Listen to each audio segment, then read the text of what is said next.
eh, de vida como las que vamos a estar viendo. Lo primero, pues, es darles un poquito de contexto. Muchos de ustedes, pues, conocen a BMI. BMI es una compañía de 50 años de experiencia. Está localizada en Estados Unidos, Islas Caimán, República Dominicana, Costa Rica, Colombia y Ecuador, constituida como compañía. Pero al final del día, como esto es un producto universal, pues uno lo puede vender en cualquier parte del mundo. Ahora, si lo vende en cualquier parte del mundo, pues también tiene que ver si le aplica esto que yo le voy a contar o si no le aplica desde la perspectiva, pues, básicamente de la optimización tributaria. Entendamos algo, y es que yo les voy a dar un caso muy específico en el caso de México, por ejemplo.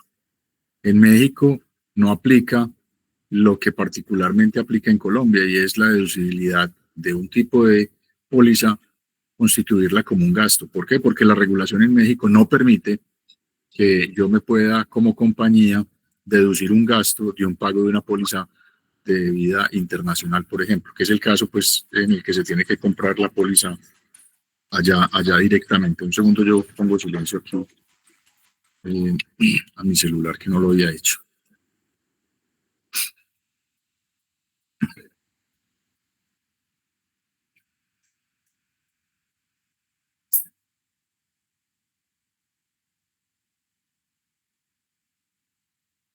Entonces, específicamente en México no se puede deducir el gasto, porque en México la compañía no está constituida como BMI México, entonces se considera que es un gasto internacional. Al ser un gasto internacional, en México particularmente la legislación no permite que las compañías se deduzcan ese tipo de gastos internacionales, cosa diferente a lo que sucede en Colombia. En Colombia, pues hay otro contexto. Para el caso de BMI, la compañía es local y se puede deducir como gasto, mientras que para otra compañía que vamos a estar viendo, es internacional, opera desde lo internacional, o sea, opera offshore para cualquier negocio en Colombia. Sin embargo, la legislación en Colombia sí lo permite, sí permite generar la deducibilidad, pues básicamente del gasto. Entonces, BMI, como lo estaba mencionando, una compañía de 52 años actualmente, tiene pues altas calificaciones, tiene un patrimonio importante pues a nivel de activos, está calificada pues digamos con los mejores digamos, calificadores de riesgo y calificadores de inversión como Standard & Poor's y AM Best. AM Best es el que agrupa todas las aseguradoras. La calificación ha sido A+, y pues dependiendo del tipo de calificadora, pues digamos, los títulos que tienen como parte de su patrimonio, los tienen bien calificados, ¿cierto? Esto pues como para que tengan un contexto cuando específicamente les pregunten, que a mí me ha sucedido, venga, ¿y quién es BMI? Pues ustedes tengan un contexto de quién es BMI, quién los respalda a la hora de emitir una póliza y que tengan la plena confianza de que son compañías, primero que todo, constituidas hace mucho tiempo, que han perdurado en el tiempo y han sido muy serias en el desarrollo de sus negocios. La segunda compañía que particularmente a la que ustedes tienen acceso y con la cual pueden someter negocios es la compañía Zika Life. Es una compañía de más de 70 años en el mercado, cotiza en la bolsa de Nueva York a partir del año 2022, tiene más de 1.700 millones de pesos en activos. Para darles un contexto de qué significa tener un patrimonio de 1.700 millones de pesos, eso es más o menos equivalente al patrimonio de una compañía como Postobón y puede ser más o menos la tercera parte de lo que es el patrimonio de una compañía como Bancolombia.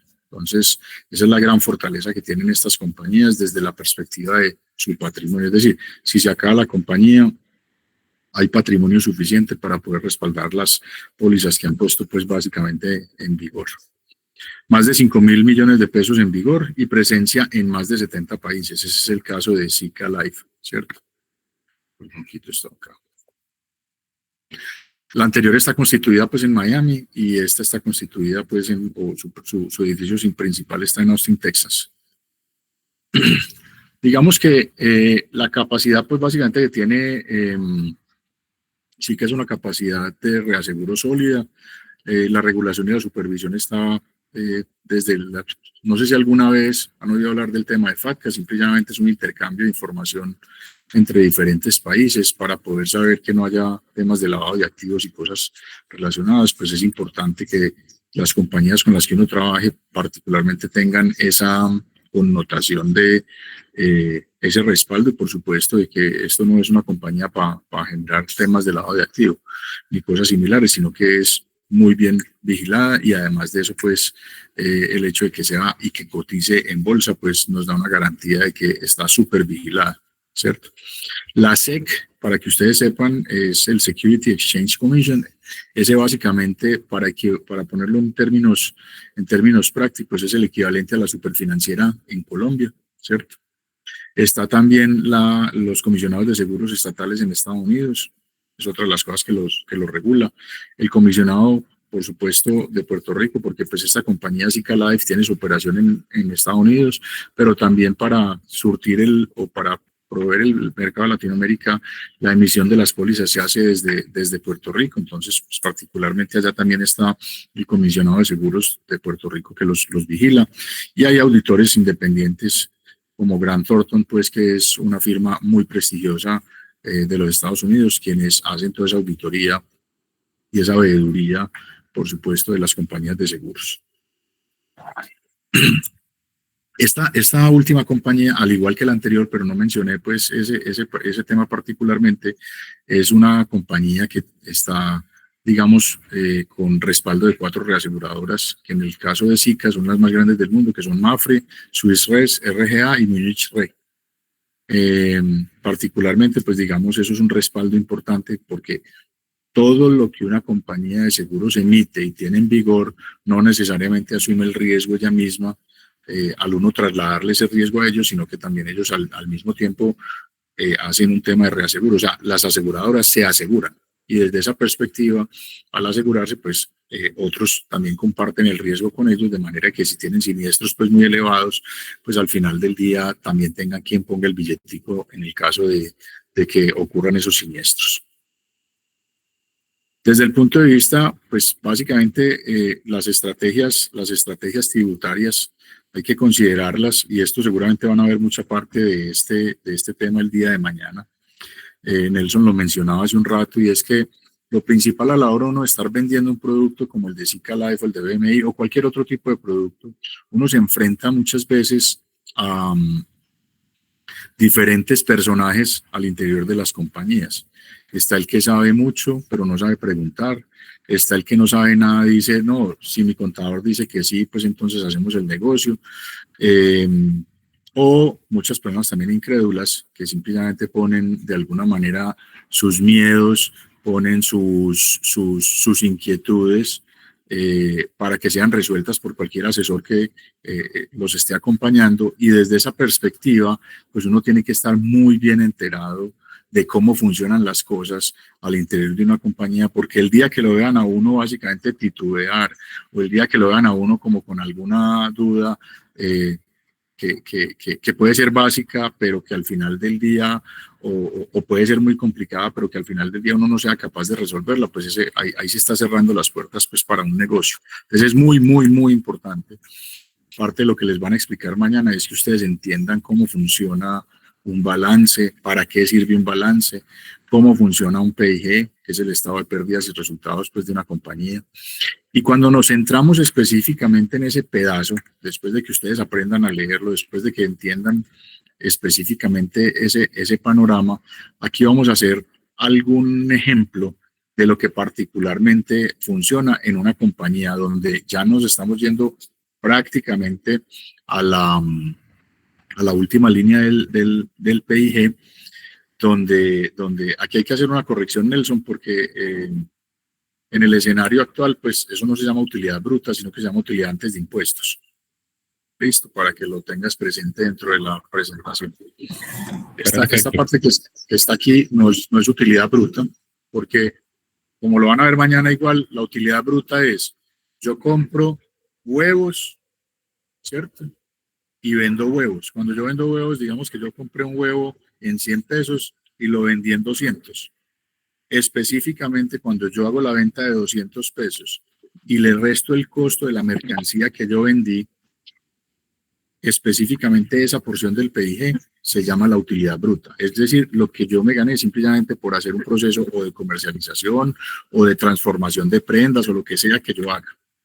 Posterior a eso, viene una cosa que llaman los gastos.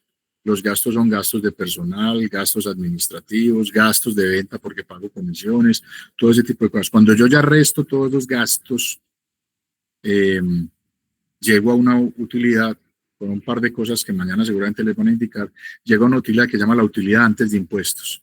¿Qué es la utilidad antes de impuestos? Nada diferente a yo como compañía siempre tengo un socio que se llama el Estado. Y ese socio, todos los años, cada vez que yo termino un ejercicio, viene y dice, venga a ver cómo nos fue, porque de todo lo que usted se ganó, usted me tiene que pagar a mí el 35%.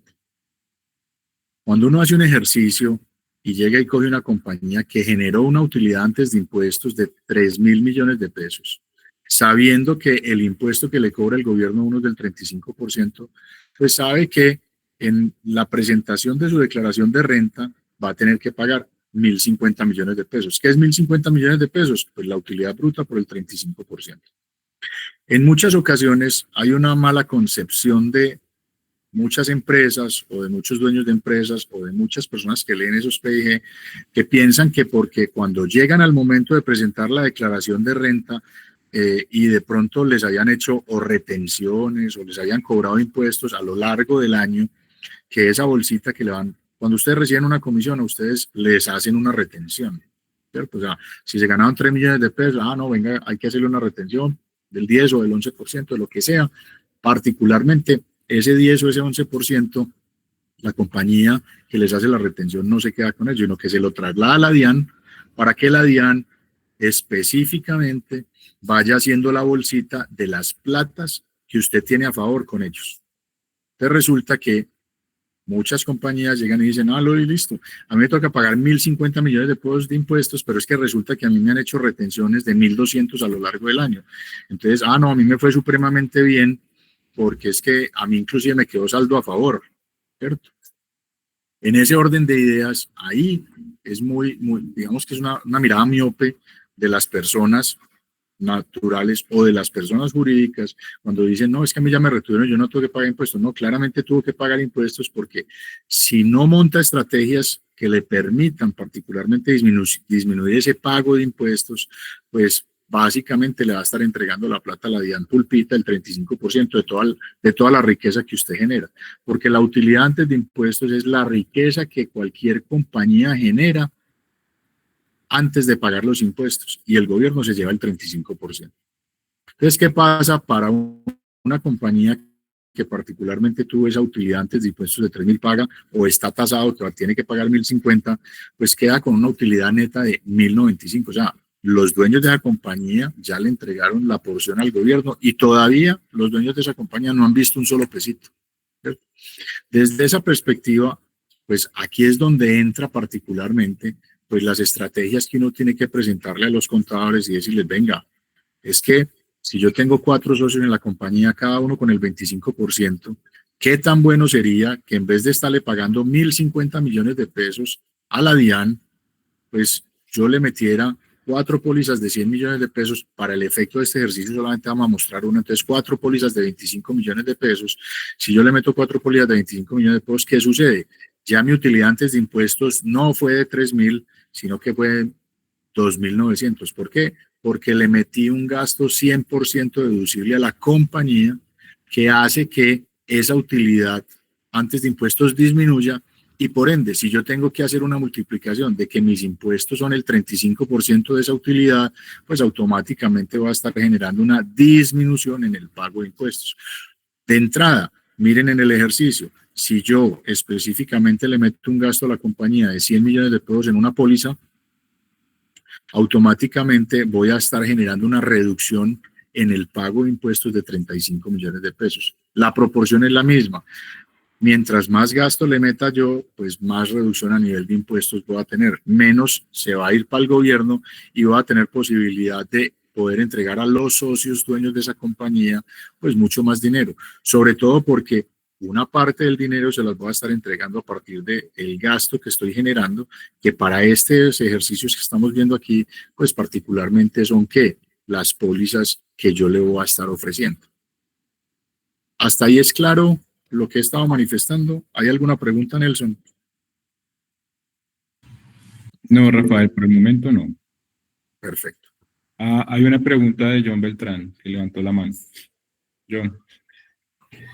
Rafael, buenos días para todos. Muchas gracias por la información y esto es supremamente importante porque ese tipo de utilidad, lo que usted dice, es todo lo que los gerentes como tal realizan para traer el dinero pulpo a las compañías antes de los impuestos.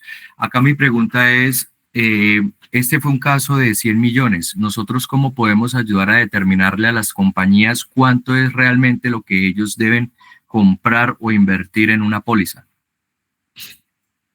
Bueno, ahí digamos que yo puedo tener una compañía que, digamos que la respuesta es difícil, pero te lo voy a decir es, ¿qué tanto quieren esos socios de esas compañías recibir en un producto en el cual la compañía va a disminuir el pago de sus impuestos, pero el socio y dueño de esa compañía va a poder generar una acumulación de dinero en el tiempo a la cual no necesariamente le tiene que tener o le va a pagar impuestos? Entonces, más que determinar depende de la capacidad que tenga esa compañía y de cuánto quiera rebajar los impuestos. Ahora bien, hay que considerar, yo no puedo llegar y decir, yo me gané o tengo una utilidad antes de impuestos de 3.000 millones de pesos, voy a meterle una póliza de 3.000 millones de pesos. Lo pudiera hacer, pero ¿qué pasa? Esas compañías o las compañías de manera general normalmente tienen que presentar sus balances a los bancos porque en muchas ocasiones operan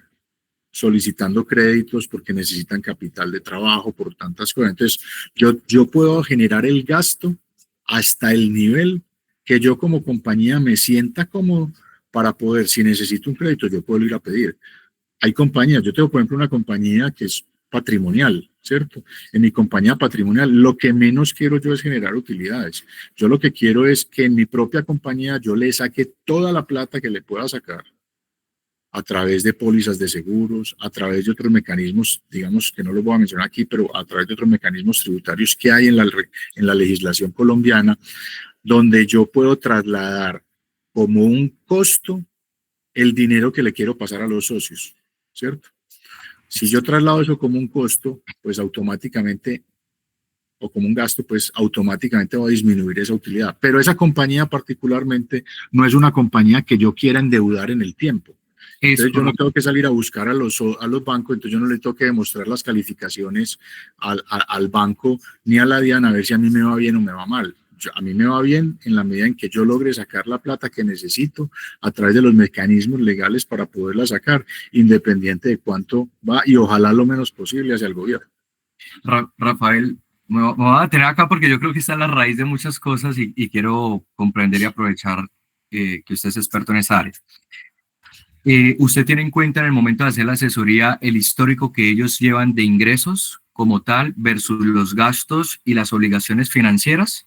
Sí, claro, todo eso hay que considerarlo y hay que tenerlo en cuenta. Por eso es lo que mañana les van a explicar un poquitico más a profundidad, pero eso es lo que uno analiza en un estado de resultados, que es el PIG, y lo que analiza también desde el punto de vista del balance. Es decir, cuál es el patrimonio realmente de la compañía. Porque también han encontrado igualmente, no sé si ustedes, pero yo he escuchado que en algunas ocasiones pues van a tratar de meter una póliza, voy a decir algo, de 100 millones de pesos de una compañía, y resulta que la compañía no tiene ni el patrimonio suficiente, pues no tiene ni los 100 millones de pesos de patrimonio, pues la compañía de seguros va a decir, venga, ¿qué es este cuento? ¿Cómo voy a venderles a ustedes una póliza de 100 millones de pesos si la compañía ni siquiera tiene ese patrimonio? Pues, o sea, ¿de dónde va a salir la platica? Y en el momento de usted, ya para finalizar, porque si no me va a extender mucho, pero en el momento de usted dar esta consultoría, ¿usted hace algún tipo de esa fórmula súper básica de valoración de empresa por los próximos 10 años y tiene en cuenta alguna norma vigente del estatuto tributario, de la parte tributaria, para poder decir, no nos podemos exceder por tema tributario, por ley, por norma, etcétera, un tanto porcentaje para poder definir cuánto va a ser la inversión, la acumulación que vamos a llevar el gasto a través de este instrumento financiero? Realmente no se hace esa aproximación, porque pues el ejercicio de la venta de una póliza no es una valoración de una compañía. Cada dueño de compañía entenderá cuánto vale su negocio y tendrá que tener definido. Y, por supuesto, la venta de una póliza tampoco va a ser un presupuesto digamos, de ventas para los próximos 5 o 10 años. Cada dueño de su compañía tendrá que tener claro en qué mercado está, cuál es su foco, cuáles son sus estrategias de ventas para poder determinar si eso va a seguir sosteniéndose en el tiempo o no. Entonces, pues mal haría yo. Además, pues no tiene uno ni la capacidad ni el tiempo para conocer cada uno de los negocios. Mejor dicho, alcanzaría a hacer un negocio en un año. Entonces, aquí el objetivo es, desde lo básico, es entender qué tiene el PIG. Por supuesto, esto no es que yo llego y toco la puerta, venga, aquí les vendo a vender una póliza para saber si ustedes sí la pueden pagar. No, pues habría que haber tenido conversaciones previas, entender un poquitico cómo funciona el negocio, si lo que hacen es blue jeans o si lo que venden es qué sé yo, por ejemplo, yo tengo una carnicería, ¿cierto? Pues no yo, pues, sino que tengo un negocio que es una carnicería, tienen un solo punto de venta, y en ese solo punto de venta venden más de 130.000 millones de pesos al año, o sea, 15.000 millones de pesos mensuales en carne y en embutidos, ¿cierto? Mucho Uno flujo. dice, venga un minutico, pues a ver, ¿cuánta carne se va a vender de aquí a los próximos 5 años? Pues no tengo ni idea. ¿Cómo vamos a valorar esa compañía? No tengo ni idea, ni es el alcance, ¿cierto? Pero lo que sí sé es que cuando yo voy y reviso en el estado de pérdidas y resultados, veo que tienen una utilidad importante, y desde esa utilidad es que entro a definirles, venga, ustedes 4 que son los socios, no quisieran recibir esta platica, donde automáticamente, porque esta es la parte del ejercicio que uno tiene que mostrar, cuando yo genero un gasto de 100 millones de pesos como el que está acá, mire que es que el ahorro que está recibiendo específicamente el cliente que está haciendo este gasto de 100 millones de pesos, pues dependiendo del periodo de tiempo en el que ustedes, digamos, presenten la cotización, pues van a ver que hay una posibilidad muy grande de recibir de vuelta todo lo pagado o inclusive más, ¿cierto? Dependiendo de la persistencia en el negocio. Entonces, si yo llego y pago 100 millones de pesos, que son pues pesos más, pesos menos, $25.000, pues si yo en 10 años he pagado $250.000, si yo en 10 años he pagado $250.000, pues automáticamente cuánto me he ahorrado en impuestos a lo largo, en la empresa, a lo largo de esos 10 años, pues me he ahorrado 350 millones de pesos en impuestos. Eso más o menos, pesos más, pesos menos, son del orden de $90.000, ¿cierto? Entonces, miren que el efecto es, yo ahorré $250.000 y mi empresa se ahorró en el pago de impuestos 90.000. Si yo hago la adición de esas dos cosas, el efecto para ese dueño socio de la compañía no son $250.000, son 340.000, porque dejó de pagar $90.000 en impuestos. Entonces, ese tipo de proyecciones, yo no puedo estar pensando en una póliza para un año, para 2 años, para 3 años, yo tengo que pensar en una póliza a lo largo del tiempo. Y eso lo definimos, y eso se vuelve importante en el balance general, Rafael, porque ahí es, usted en activos tiene máquinas, tiene edificios, tiene ladrillos, tiene de todo, dentro de los activos pagando impuestos, pero revisemos su patrimonio. Lo uno, cómo lo está respaldando financieramente, y dos, cómo yo le voy a ayudar a través de este mecanismo a solidificar y tener en los próximos 10 años un patrimonio de $340.000. Ya para finalizar, y muchas gracias por todo, es ¿en qué sectores se enfoca? ¿A qué sectores les interesa este tipo de propuestas? Porque yo, John Freddy, le he vendido a empresarios también y he hecho este tipo de análisis, pero algunos que tuvimos una empresa que hacía mantenimiento de redes eléctricas, pero las que están de alto voltaje en las vías, y fueron muy receptivos, pero llegamos a otros empresarios y sobre todo al mediano, al pequeño, y este tipo de pólizas no les es tan atractivo. Entonces, sí, dentro de su experticia, ¿qué sectores, cómo nos puede orientar? Y muchas gracias por permitirme hacer la intervención. Yo diría que a todos. O sea, esto no es por sector, esto es por la conciencia que uno logre llegarle al empresario de los beneficios que le trae la adquisición de la póliza. Imagínese uno con unos carniceros o con unos que venden gaseosas, pues, o sea, a todo el mundo le sirve. Ahora, ¿dónde particularmente puede ser un poco más complejo hacer este tipo de negocios? Como estamos en el mundo de la informalidad, ¿cierto?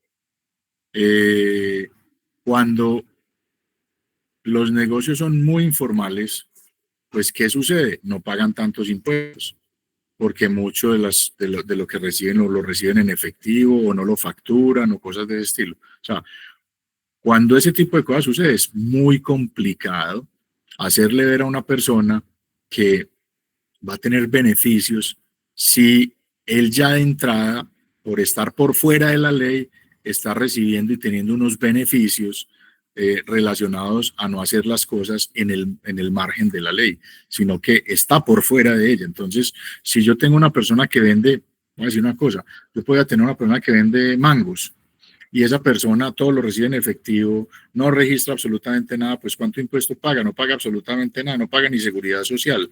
Yo qué le voy a decir, ven y tómate una póliza de vida, pues no le da. O compañías que son muy informales, nunca vas a lograr hacerles ver que dentro de la formalidad, porque no la conocen, van a obtener estos beneficios. Entonces te tenés que enfocar en empresas que estén realmente formadas y formalizadas. Otra cosa, también hay que ver, por ejemplo, en el ramo de los constructores, yo digo que los constructores son los campeones mundiales de la evasión de impuestos, porque pues muchos de ellos prestan un servicio y les devuelven el pago con apartamentos o les devuelven el pago con diferentes modalidades o con otros proyectos digamos que en el tema de la construcción hay mucho intercambio y mucho trueque. Y cuando hay intercambio y hay trueque, pues ahí es muy difícil, porque todo ese trueque y todo ese intercambio, la mayor parte de las veces, no se da dentro de la formalidad del negocio, sino que, digamos que se ponen de acuerdo en poner los precios artificialmente bajos o artificialmente altos para poder, digamos, hacer esos cruces. Entonces, en empresas o digamos, en sectores donde el trueque exista, pues también es difícilmente, porque el trueque simple y llanamente, ¿qué es? Algo que está por fuera del marco de la ley, porque es no registrar una venta y hacemos un intercambio de cosas, y en ese orden y en ese sentido, pues al final del día eso no está reflejado ni en un balance ni en un PIG. Entonces, para concluir, en empresas que no estén formalizadas difícilmente vas a llegar. Ahora, el panorama ahí, o más bien el argumento de ventas para una persona que no esté formalizada es otro. No es desde el enfoque de esta charla, que es la estrategia tributaria, sino que es el enfoque desde la protección, de que qué le pasa a usted si específicamente. O sea, es otro enfoque diferente. Aquí estamos enmarcados en la legalidad y, por supuesto, la posibilidad de hacer negocios orientados específicamente a generar una disminución en el pago de impuestos a las empresas. Nelson, ¿al de alguien más? Sí, Rafael, hay 3 personas, les voy a pedir un favor, equipo, seamos muy prácticos y concisos con las preguntas, ya que hay bastante tema que Rafael va a abordar durante esta sesión. Listo, entonces les pido mucha puntualidad. Hernando, ¿qué pregunta tienes?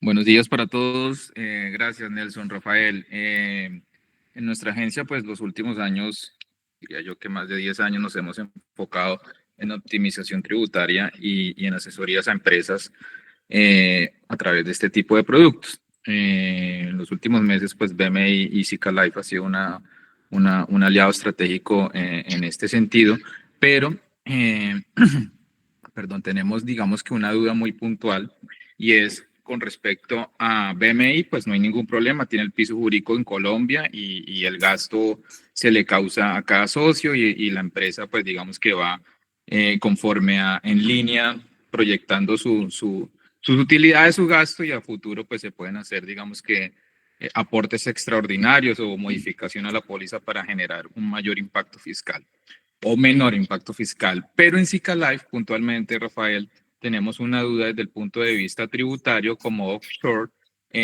cuando se causa el gasto. Quisiera saber puntualmente cuál es la diferencia entre una compañía, porque pues para efectos de una causación, eso es otra duda que tengo, lo que yo pensaba era que se hacía era pues aparte de la póliza, que también se generara una factura invoice para la causación, digamos que el gasto como tal, pero entiendo que con la póliza y con un recibo que da SICA, porque ya hicimos un negocio grande con SICA, nos dieron fue un recibo y obviamente la póliza. Entonces, digamos que en términos tributarios y legales, me gustaría que me aclararan un poco más con SICA Life exactamente cómo sería, digamos que en términos tributarios y legales contra BMI la diferencia. Esa sería mi duda. Gracias, Rafael. Listo, ese puntico lo vamos a abordar más adelante, entonces ahorita cuando vas viendo la charla te doy respuesta a eso. Gracias. Listo. Andrea Salas.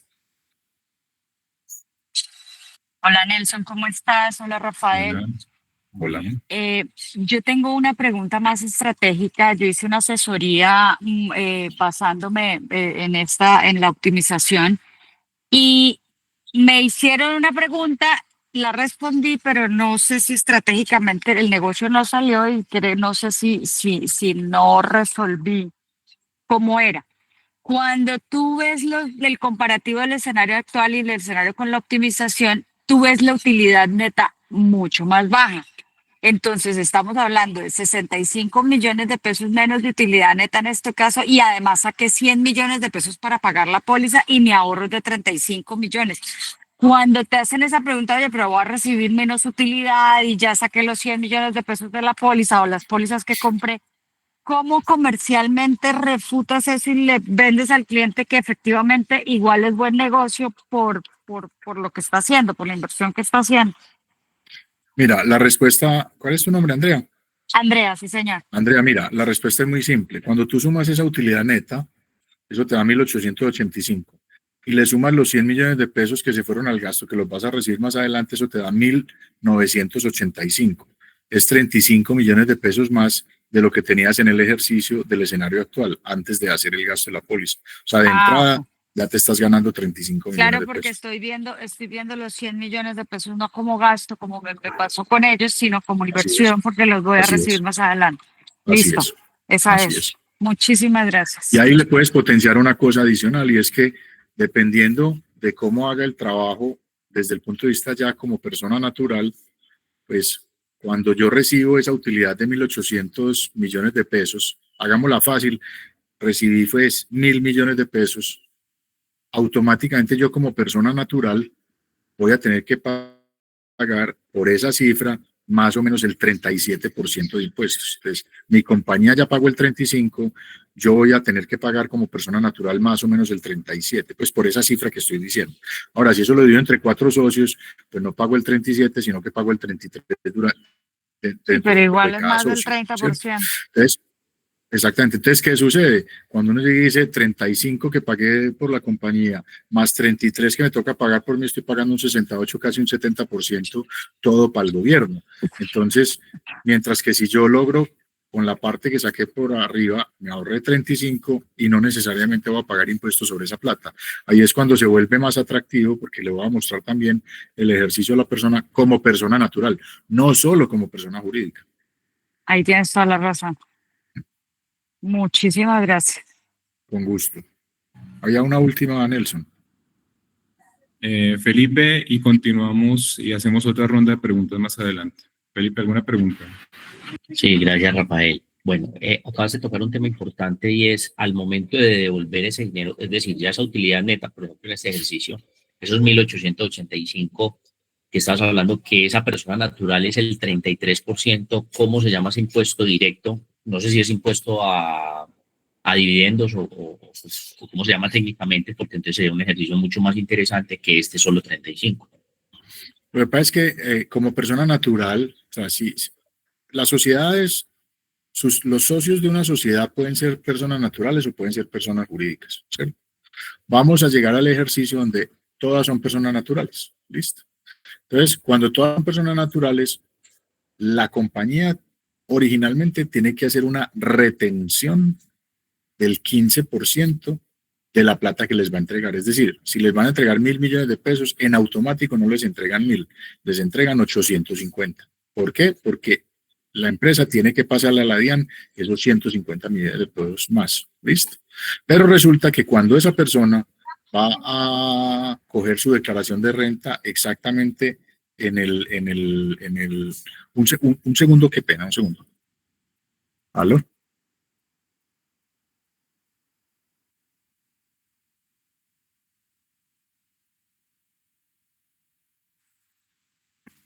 Es que llevaba 8 llamadas perdidas de un número que no tengo, me dio como cosa a ver que, bueno, que discúlpenme ahí.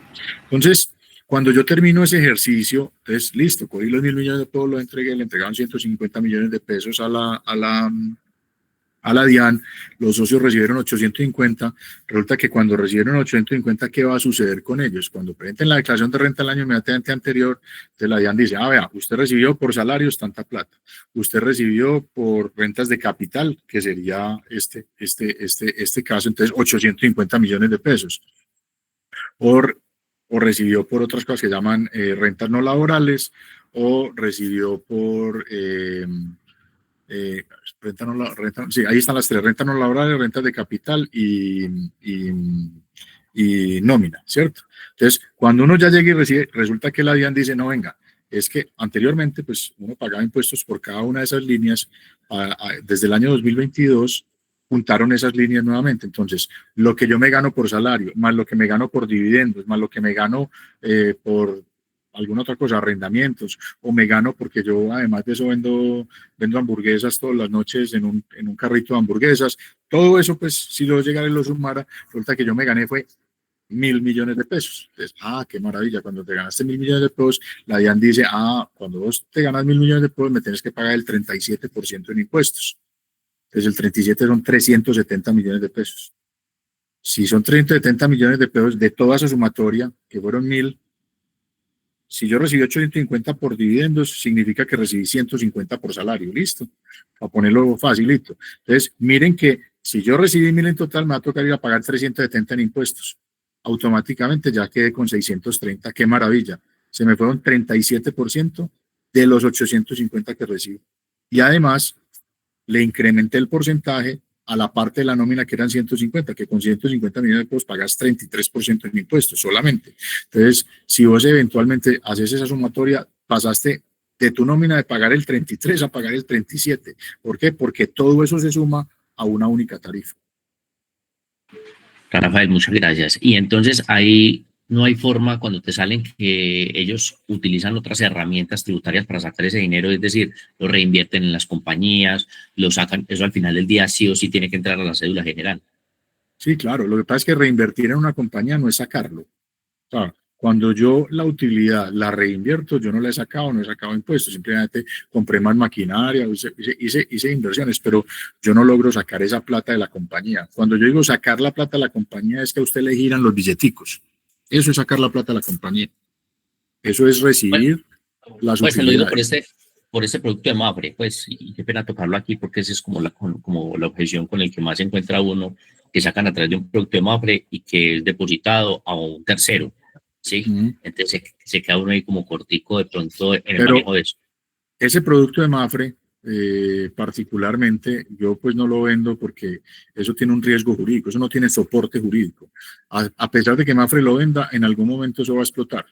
¿Por qué? Porque no hay dentro de la ley algo que soporte ese gasto para que sea devuelto exactamente en un año. Pues, porque eso lo devuelven al año siguiente. Eso simple y llanamente, pues, Mapfre tendrá sus razones para venderlo y hará dinero con esa vaina, pero realmente eso no tiene un soporte jurídico, o por lo menos yo no conozco el soporte jurídico de ese producto. Rafael, entonces esa parte que me decías, listo, la empresa hace esa retención de ese, pues llamémoslo de esa utilidad, a eso, pues como para hablarle, porque siempre le salen a uno, te voy a presentar mi contador, y entonces uno se queda como, ay, madre, técnicamente, ¿cómo se llama de pronto esa partecita que dice esa retención o cómo se le llama, o ese impuesto que le hacen? Es el impuesto al dividendo, es el impuesto al dividendo, pues es la retención al dividendo, no es el impuesto, sino la retención de los dividendos. Listo, gracias. Bueno, continuemos entonces. Hasta acá, aquí estamos viendo pues el escenario de una póliza con BMI, pues que como estaba diciendo ahorita, tal vez era Néstor, no me acuerdo el segundo que preguntó el nombre, específicamente está constituida en Colombia, nos saca una factura electrónica, nos hace todo ese tipo de cosas. Entonces, en este tipo de compañías, como el caso de BMI, pues yo la meto, queda como un gasto y al meterla como un gasto, pues sale como si hubiera ido a comprar cualquier cosa o le hubiera pagado la nómina a cualquier persona. Al final del día está completamente regularizado el gasto con documento soporte. ¿Listo? Este pues es un ejemplo. Yo no sé aquí, Nelson, si profundizo en esto o esto lo dan en otro tipo de capacitaciones, porque esto simple y llanamente es una cotización de una póliza de BMI, ¿cierto? Donde se está asegurando pues al socio en $700,000. El beneficiario al final del día es la empresa y el tiempo de la cotización es a 5 años. Entonces, en este escenario, pues en 5 años pagué $125,000, ¿cierto? Este es una Nasdaq.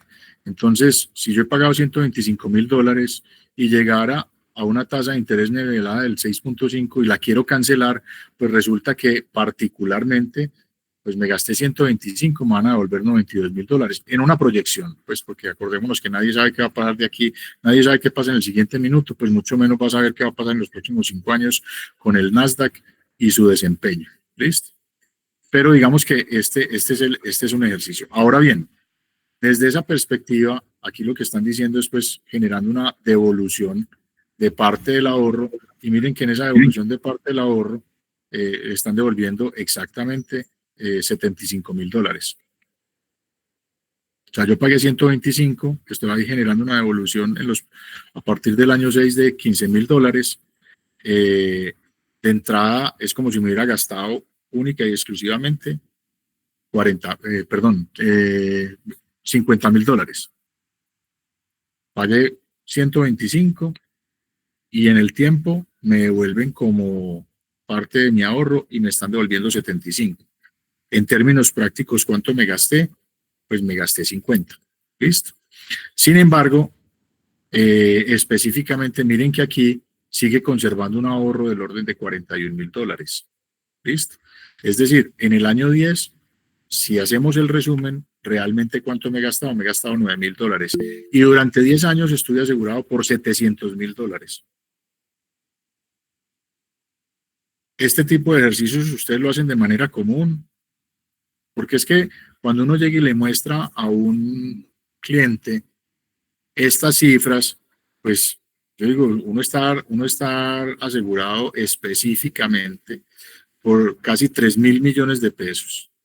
Y en 10 años eso solo le ha costado $9,000, pues más o menos ¿dónde le firmo? ¿Por qué? Porque pues al final del ejercicio no me gasté prácticamente nada, pero sí obtuve un beneficio como empresa de haberme gastado los $125,000, es decir, los 500 millones de pesos. ¿Cuánto me ahorré en impuestos habiendo pagado yo como empresa los $125,000? Me ahorré específicamente 165 millones de pesos en impuestos. 165 millones de pesos en impuestos me ahorré. No sé si me siguen en el ejercicio. Cogí $125,000, los multipliqué por los 4,000 pesos pues que soy. Eso nos dio exactamente 500 millones de pesos y con un gasto de 500 millones de pesos a lo largo de 5 años, cada año, ¿qué sucedió? Me ahorré 35. Esos 35 lo multipliqué por 5 y me da 165 millones de pesos. Es decir, la compañía se ahorró 165 millones de pesos y realmente en términos prácticos solo le ha costado $9,000. $9,000 es cogiendo el ejercicio aquí donde ya de vuelta recibí 75,000 y todavía tengo 41,000 ahorrados. ¿Es claro el ejercicio? En la siguiente, Rafa, Sí, creo sí, que sí. está distribuida Bueno, listo. No, lo que pasa es que aquí estás con SICA. ok, perdona, entonces creo que es en la siguiente. Este es un ejercicio exactamente de las mismas características, ¿cierto? Lo mismo, asegurado por $700.000, tiempo de cotización de 5 años y retiros parciales anuales, pues básicamente. Es la misma cosa. Ahora, aquí está pues el ejercicio como lo estaba planteando. Lo que pasa es que aquí está con dólar de 4.200, es más sencillo con dólar de 4.000. Ahora, entonces, con 4.200 que pagué $125.000, eso son 525 millones de pesos de impuestos, pero a partir del año 6, 7, 8, 9, 10 empiezo a recuperar una platica. Esa platica, pues aquí me la están poniendo creciendo en el tiempo en el dólar, ¿cierto? Digamos que para ser más claros, también debí haber puesto a crecer el dólar cuando pagué los 125.000, pero digamos que en términos generales, pues hice rescates de $75.000 y rescates pendientes para este caso, pues ahí no sé por qué pusieron 47.000, pero, bueno, ya sé, porque nos basamos en esta otra cosa. Aquí. 43.000 de este lado, 45.000. No sé por qué está ahí, Nelson, el ejercicio con 47.000. Pero en términos prácticos, digamos que el rescate pendiente es de 41.000. Si fuera de 41.000, lo que es esta multiplicación. O sea, en términos prácticos me ahorré una cantidad de plata. ¿Por qué se hacen esos rescates parciales solamente de cifras menores? Para poder para no exceder esto que está en el marco de la ley, es que yo no puedo recibir una indemnización, o más bien, sí la puedo recibir, pero cualquier indemnización que es equivalente a un rescate, cualquier indemnización que sea superior a 3.250 VTs, que son para este año 161 millones de pesos, lo que yo reciba en exceso de ese valor, voy a pagar impuestos por él. ¿Listo? Como una especie de ganancia ocasional que está tasada en la tributación del orden del 15%. Pero si yo no quiero específicamente pagar esa, simple y llanamente me pongo en el límite inferior y hago rescates menores a esos 3.250 VTs. ¿Listo? ¿Es claro?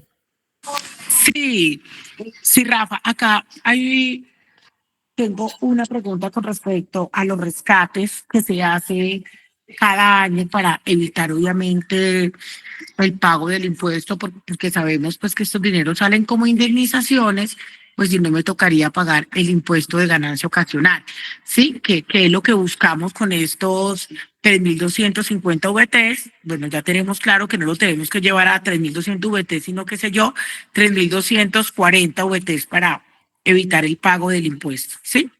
Y esto yo puedo sacarlo cada año, es decir, voy a liquidar mi póliza con el ejercicio que tuvimos ahora de los 5 años y yo me voy a llevar cada año estos 161 millones de pesos, que es lo que tengo hoy sobre la mesa, me lo llevo cada año y cada año me evito el 15% de ganancia ocasional, porque efectivamente cada año tengo un nuevo año contable, digámoslo de esa forma, y por esa razón no tendría por qué pagar este impuesto, ¿cierto? ¿Esto está Eso bien sí. explicado de esa Sí, forma? señora. Sí, señora. Perfecto. Entonces, cada año contable yo me puedo llevar mis 161 millones de pesos para evitar el impuesto de la ganancia ocasional. Perfecto. De hecho, cada año sube, pues, porque la VT varía todos los años hacia arriba. Sí. Entonces, el primer año son 162 millones de pesos, pero de ahí yo puedo seguir incrementando ese valor. Ok, perfecto. Bueno, gracias. Con gusto. Entonces, cuando uno mira, y esto es simple, pues, matemática, aquí no estamos hablando de nada desde el punto de vista financiero, es si yo le meto un gasto a la compañía de $125.000, eso me representa en pues en esos 5 años me está representando 165 millones de pesos de ahorro en impuestos. O sea, impuestos menos que se fueron para la DIAN. ¿Listo? ¿Dónde queda eso? Pues va a quedar esos menos impuestos inmediatamente, como lo decíamos ahorita a Andrea, resulta que si yo tenía el ejercicio, como lo planteamos acá, voy a volverme aquí un minuto. ¿Cómo le hago ver al cliente que en un año él, tomando este producto, se está ganando 35 millones de pesos más? Pues cuando hago la adición de lo que le queda de utilidad, más los 100 millones de pesos que se fueron para BMI en este caso. Miren que esos 100 millones de pesos son los mismos $25.000. Entonces, cada año me estoy ganando 35 millones de pesos más porque no se están yendo para la DIAN. Y en la sumatoria de haber pagado la póliza más lo que me queda de utilidad, estoy viendo esos 35 millones de pesos más de impuestos. Y sigue el ejercicio, porque cuando empiezo a hacer el tema del rescate, que es empiezo a recibir estos $15.000. Después de haberme ahorrado 165 millones de pesos en impuestos en la empresa, empiezo a recibir esta platica yo como socio, empiezo a recibir 15.000, o pues en el ejercicio que hicimos aquí fueron 15.000, entonces empiezo a recibir esos 15.000 y empiezo a recibir exactamente, recibo 370 más. Y esos 370 más que estoy recibiendo, ¿cuánto pago de impuestos? 0, ¿cierto? Entonces, no solamente generé un ahorro de 165 millones de pesos en impuestos, sino que no solamente generé ese ahorro, además estoy asegurado por $700.000 y en adición estoy recuperando de lo que pagó mi empresa, estoy ya devolviéndome 370 de los 525 que pagó y todavía tengo pendiente por recuperar, pues digamos una cifra parecida a 230 millones de pesos, o sea, más de 600 millones de pesos pueda poder recibir de la compañía de seguros habiendo pagado en impuestos 0.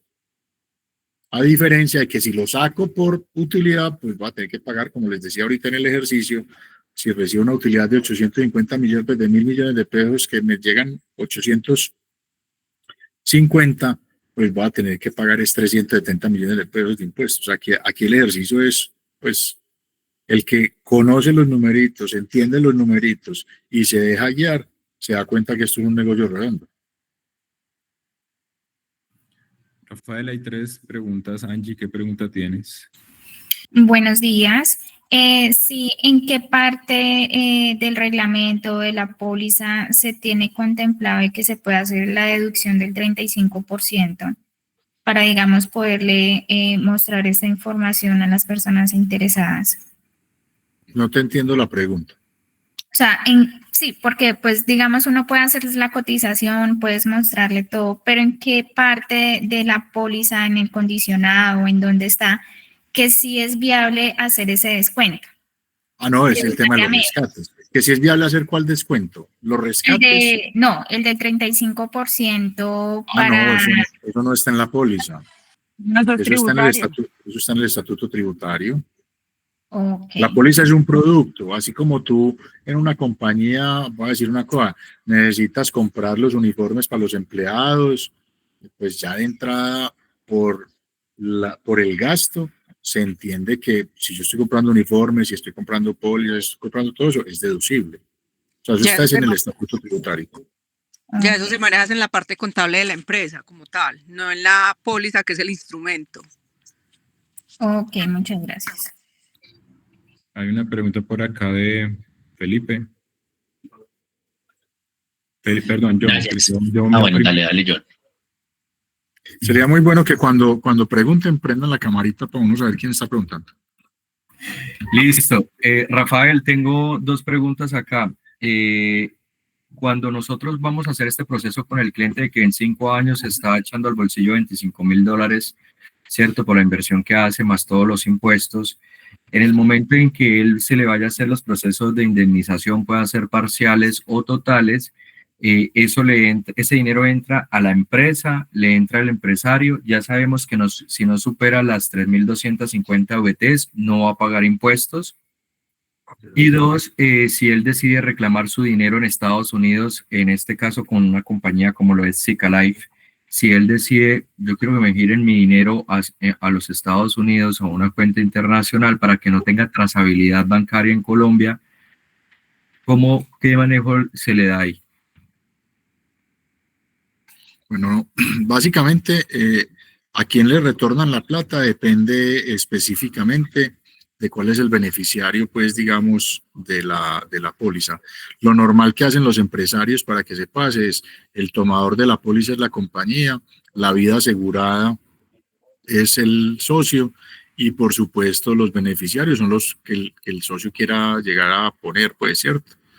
Puede ser que también pongan la empresa, listo, como beneficiaria, que normalmente eso se utiliza para el tema de vida socios. Pero, normalmente ese rescate es para la vida asegurada. O sea, no lo recibe la empresa.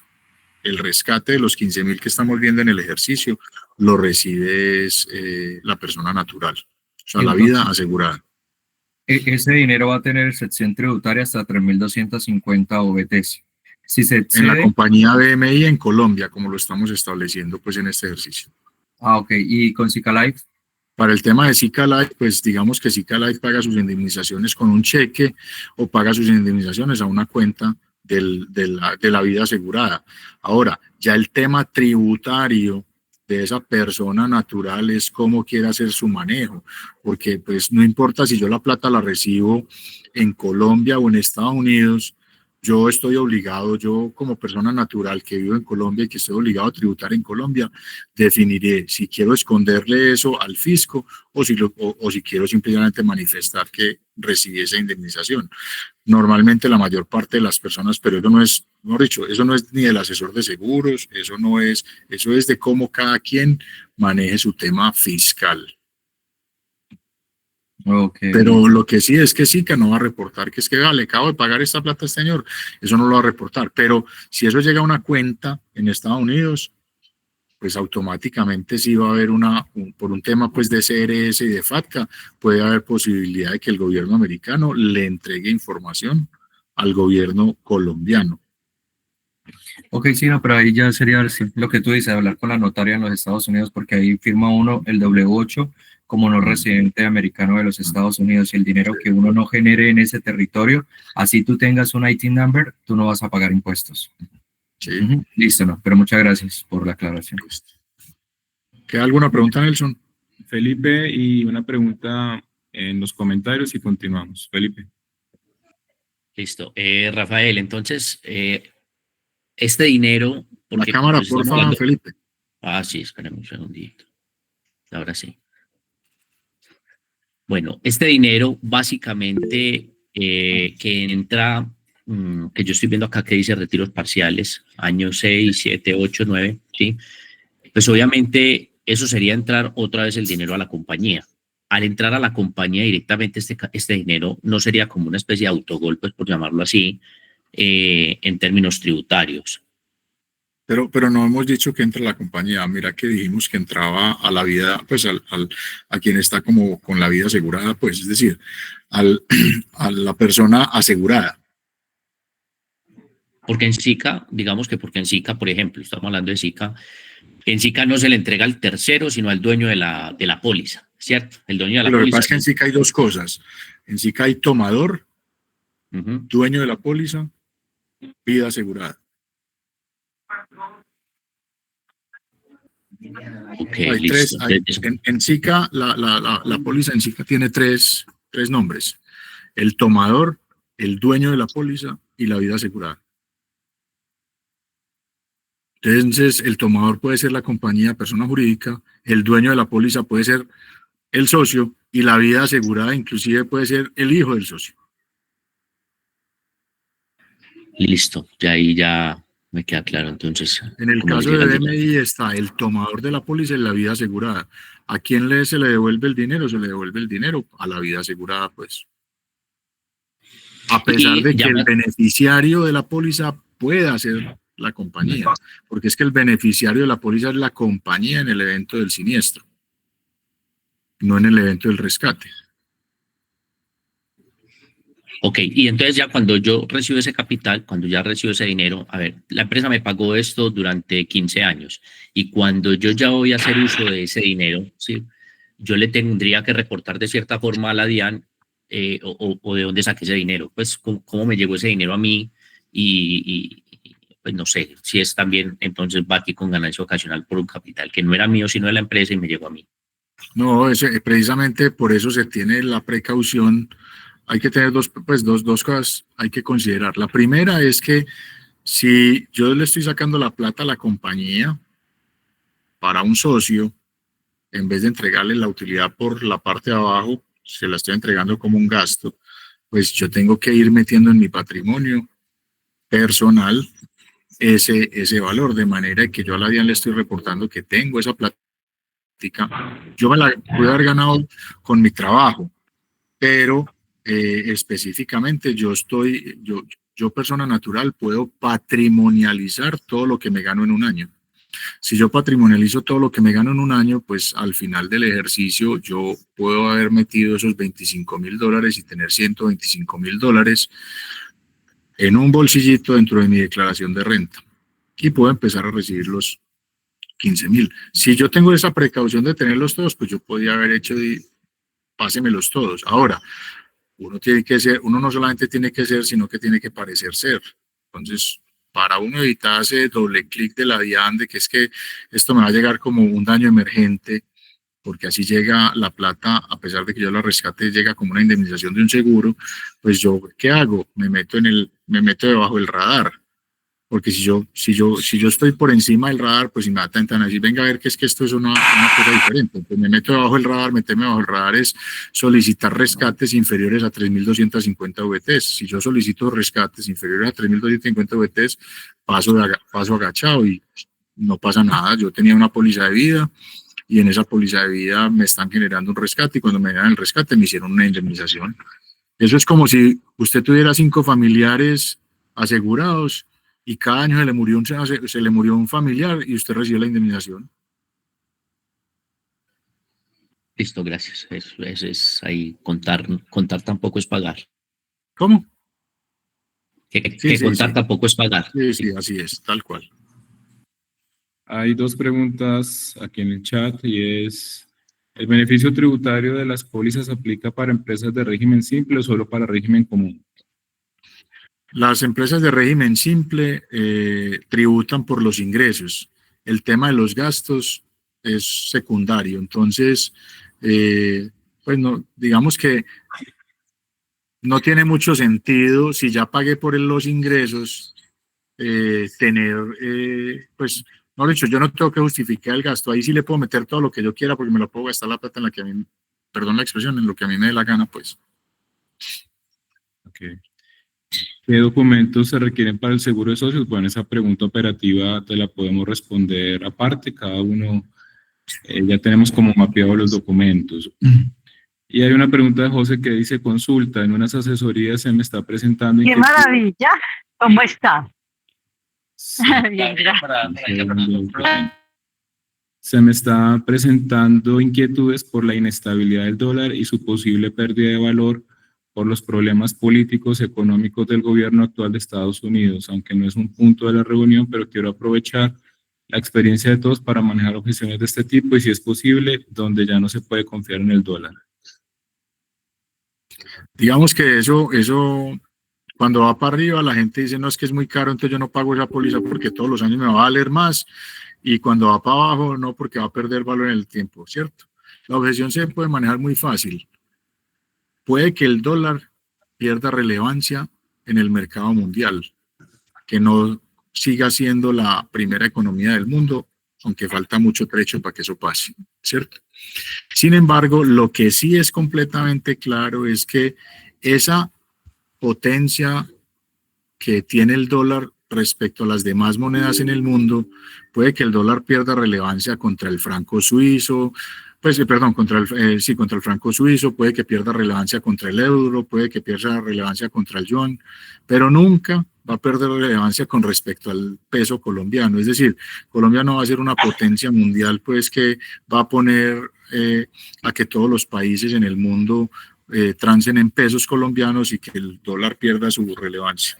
A lo largo de la historia, de la que a mí me ha tocado vivir, he visto simple y llanamente un solo periodo en el cual el dólar perdió su valor con respecto al peso colombiano y fue en los años 2000, entre el año 2002 más o menos y entre el año 2000 y el año 2010.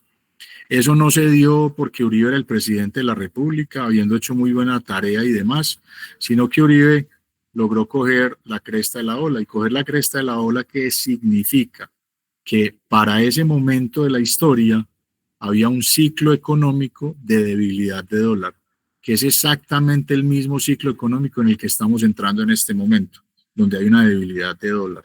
El dólar simple y llanamente, pues así como así como la economía mundial tiene ciclos, esos ciclos se repiten más o menos entre cada 10. Este ciclo iba muy largo, iba del orden de 14 años, donde había mucha fortaleza de dólar, pero entra un periodo donde va a haber debilidad de dólar. Entonces, eso es cíclico. Yo cuando tomo un producto en dólares, digamos que la gente se estresa mucho por el hecho de que el dólar sube, que el dólar baja. Cualquier día que usted compre el dólar, si usted lo que pretende es tener un ahorro en dólares, no importa si lo compró a 2.000, a 3.000, a 4.000, a 5.000 o a 10.000. Al final del día usted va a tener un ahorro en dólares y va a tener 100.000. Porque usted no está, aquellos que compran dólares o aquellos que montaron una cuenta de ahorros con $5.000 en Estados Unidos porque se subió Petro al poder, pues al final del día compraron dólar a 5.000, hoy está a 4.000 pesos y no puede hacer absolutamente nada, porque pues ni con eso va a vivir por fuera de Colombia, ni con eso tampoco él está en esa transaccionalidad de que compré, que vendí, que compré, todo ese tipo de cosas. Entonces, esa relevancia del dólar, en este momento estamos en un ciclo económico de debilidad de dólar, pero en 10 años muy seguramente vamos a estar en un ciclo de fortaleza de dólar. Entonces, el dólar barato que compre hoy en una póliza que compre, pues simple y llanamente lo va a ir a recoger posiblemente en un ciclo de dólar alto, y eso pues antes que ser una desventaja, yo veo antes que es una ventaja hoy para vender este tipo de pólizas en dólares. Y una última, Rafa, ¿cómo exponer estos beneficios a las compañías que están bajo el régimen simple de tributación? ¿Qué sugerencia nos puede brindar? Digamos que ahí, más que una sugerencia, usted tiene que convencer a las personas desde el beneficio que tiene el producto de una acumulación de dinero en el tiempo.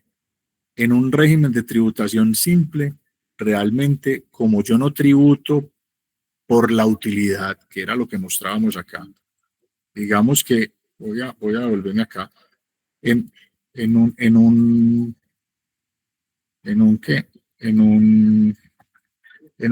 ejercicio, miren que aquí estamos hablando de una utilidad antes de impuestos, ¿cierto? Si esta compañía fuera de régimen simple, pues por sus cifras no lo puede ser, pero si fuera una compañía de régimen simple, esta compañía pudo haber vendido, voy a decir una cosa, 20.000 millones de pesos, o pudo haber vendido 4.000 millones de pesos. ¿Listo? En régimen simple se paga una tarifa por los 20.000 o por los 4.000. Ya no importa si los 3.000 que hay aquí de utilidad antes de impuestos dentro del ejercicio normal, yo me los gasto, los tiro para arriba, se los entrego a los socios. Ahí, a mí, en una empresa de régimen simple, no me van a bajar los impuestos, porque yo ya pagué por el ingreso que generé, ¿cierto? Entonces, la estrategia tributaria que estamos planteando aquí no aplica para una empresa de régimen simple. Para una empresa o socios de régimen simple, los atributos que hay que mostrarle a los clientes son diferentes. Son el por qué es importante tener una póliza de socios, venga que esta es una forma de usted diversificar, no deje todos los huevitos metidos en su empresa, sáquese una plática para que usted tenga una diversificación en dólar en un producto que además usted va a estar asegurado, que si a usted le pasa algo, su familia va a estar tranquila o sus socios van a estar tranquilos porque aquí va a haber una indemnización. Entonces los argumentos no son desde la parte tributaria, sino que tienen que ser otros.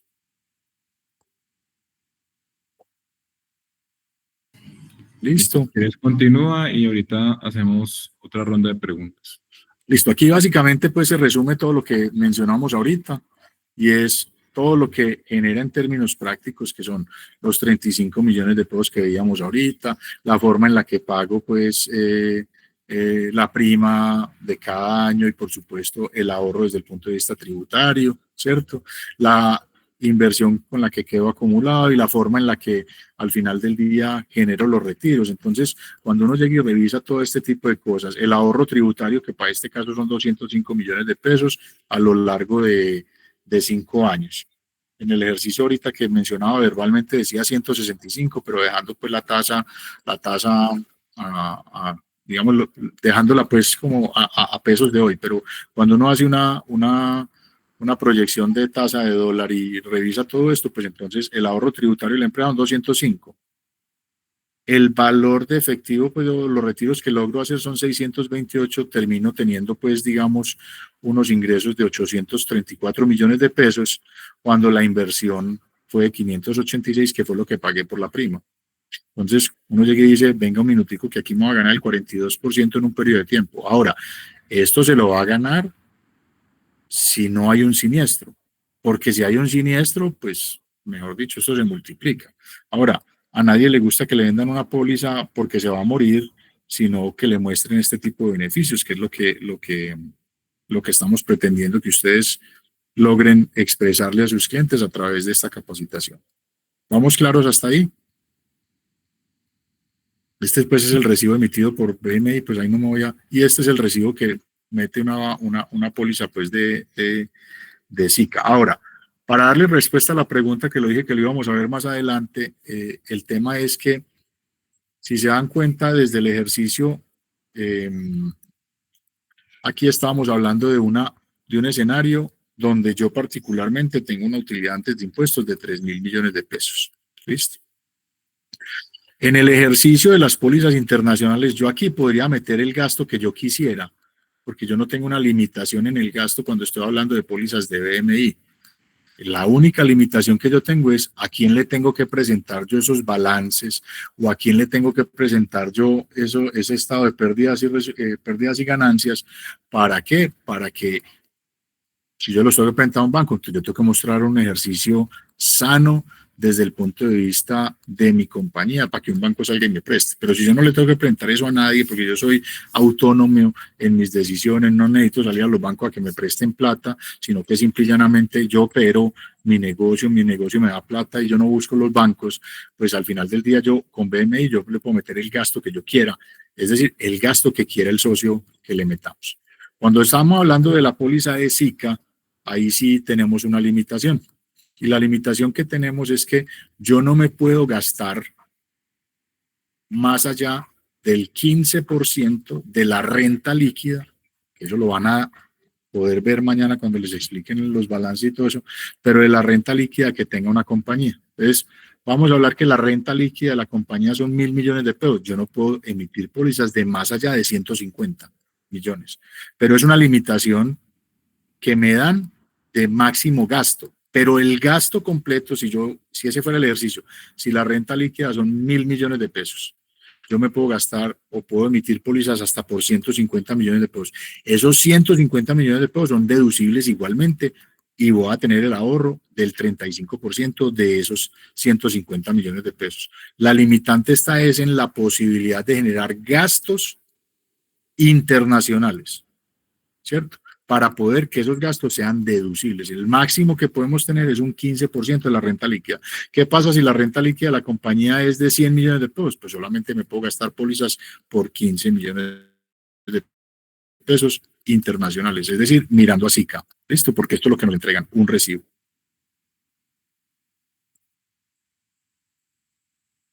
¿Sí? Aquí pues digamos que está toda la parte del sustento jurídico como gasto deducible, que es lo que estábamos mencionando pues ahorita, pero muy coloquialmente. Los gastos deducibles reducen la base gravable del impuesto sobre la renta.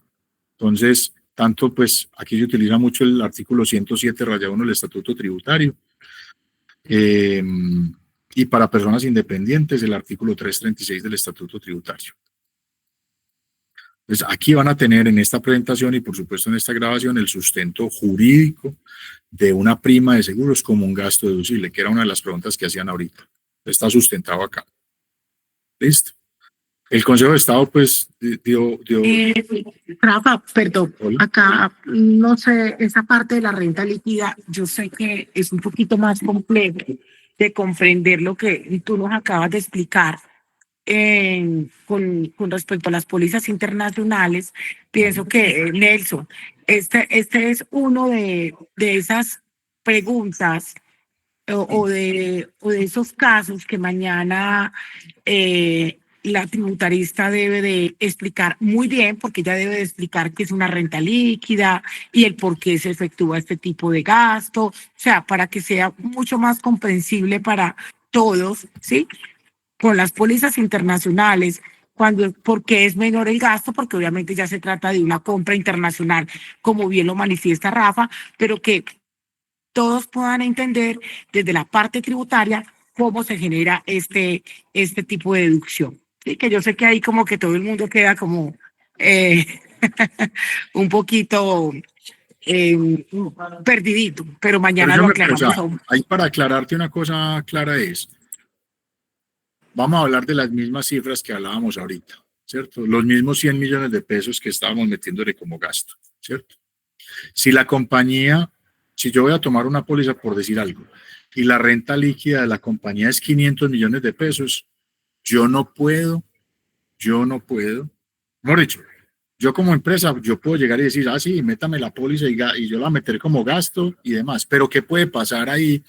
Es donde uno se tiene que cuidar mucho y es, yo se la puedo vender, la podemos emitir, la mete como gasto, pero la DIAN puede decir, venga, qué pena, pero ese gasto no es deducible porque usted se me gastó 100 millones de pesos, pero su renta líquida era solo de 500. Y sobre la base de una renta líquida de 500, usted solamente puede tener pólizas máximo por 75 millones de pesos. ¿Listo? Sí, específicamente, para ponerlo a ver, 15, ¿para qué me decían? Espérate, yo hago aquí la matemática para poderlo hacer fácil. Un segundito. 100 millones dividido punto 15. O sea, si una compañía tiene una renta líquida de 666 millones 667, pues mejor dicho, 666, ¿cierto? Yo puedo llegar a generar el mismo gasto de los 100 millones de pesos que veíamos en el ejercicio anterior. Si esa renta líquida es menor de esos 666 millones de pesos, yo no voy a poder emitir una póliza por 100. Para yo asesor, estar tranquilo que le estoy dando las recomendaciones adecuadas a quien las está comprando. La compañía puede decir, no importa, yo la quiero hacer y no la quiero hacer por 100, la quiero hacer por 200. Listo, métala por 200, pero yo ya le estoy diciendo como asesor, ojo, yo no le podría estar, usted no se podría deducir algo más allá del 15% de la renta líquida. ¿Por qué? Porque es una póliza de vida internacional. Cosa diferente que pasa con la póliza de vida local de BMI. La utilidad puede ser de 1000, puede ser de 500, puede ser de 200 y yo puedo emitir una póliza por 200 millones de pesos. O sea, si la utilidad es de 200 y yo quiero meter una póliza de 200 millones de pesos, yo la puedo meter. ¿Por qué? Porque estoy generando un gasto local. O sea, la limitante no es en la póliza. La limitante nos la da el estatuto tributario de la deducibilidad del gasto, donde las pólizas internacionales máximo pueden ser el 15% de la renta líquida. ¿Listo? Pero se puede emitir de cualquier valor. Y por la que yo le emita va a ser un gasto deducible. Solo que si ese gasto que yo estoy tratando de meter es superior al 15% de la renta líquida para el caso de SICA, puede pasar que la DIAN diga, qué pena, pero yo no le dejo deducir ese gasto.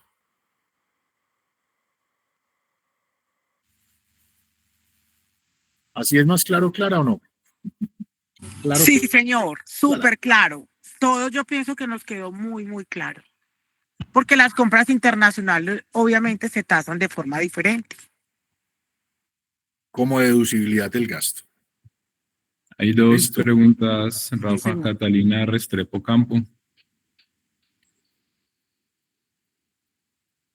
Catalina. Hola, buenos días, ¿cómo están? Hola, Catalina. Rafael, hablas con Manuela. Rafael, mira, lo que pasa es que tenemos una inquietud acá.